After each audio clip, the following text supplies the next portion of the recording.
Flappy Bird is boring. It has millions of downloads, but it's not addictive enough for fast-paced, dopamine-hungry TikTok doom scrollers. So I decided to add guns to the game, because everyone knows that if you want to make a good video game, it has to have violence. Here's how I made my best game yet. So I started working on the bird and redrew, traced the original sprite so it had a cool hand-drawn look to it. And I did the same thing for the gun the bird will be holding. I already have a base for the Flappy Bird game to work off of, but the issue is that it's programmed horribly. So there is a lot of work to be done on it. And looking back, I should have just started from scratch. So I put the assets in the game, deleted tons of stuff that I'm going to have to rework later, and programmed the shotgun so it would always face the mouse cursor. After that, I programmed the shotgun so it increased velocity based on its rotation, and it already controls very well and feels fun to play around with even in this prototype stage. Because Flappy Bird is so slow, I wanted this game to involve going fast, and so I didn't put a restriction on how much you can shoot the gun. I think this gives the player more freedom with how it controls. Because the base programming is so crappy, I had to rework the entire pipe system, and now that I have infinitely generating pipes, I can just zoom, and it already looks and feels so much better than the original game. Now the shotgun needs to actually shoot something, so I spent way too long making these smoke particles come out of the shotgun when you shoot it, and it looks and feels super fun to play with. And then I added the basic score system into the game, and made it save your highest score on the menu screen. As I mentioned before, I wanted to make speed a big part of the game, and so I wanted to show the players how fast they were going. So it calculates your speed just through the player velocity, and displays it on the scene by dividing the velocity by about 60 or so.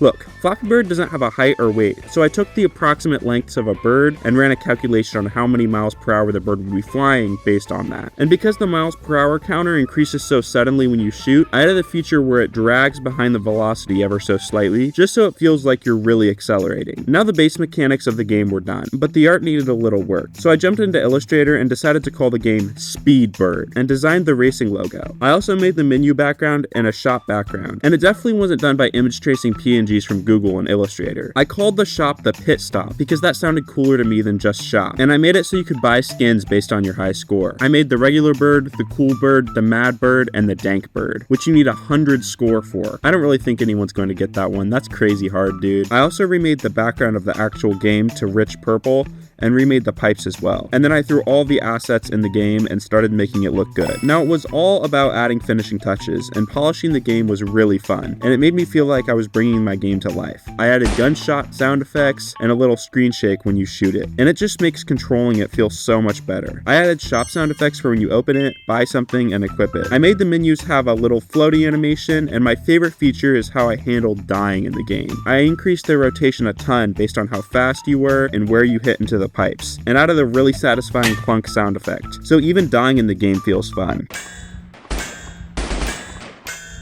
I often found myself just opening the game when I should have been working on it and other tasks that I have a free hand for. The game is really fun. I released the game on itch.io in the description, and you can play it for free. Anyways, if you enjoyed the way I improved Flappy Bird, go check out how I made the Minecraft movie into an actual playable game.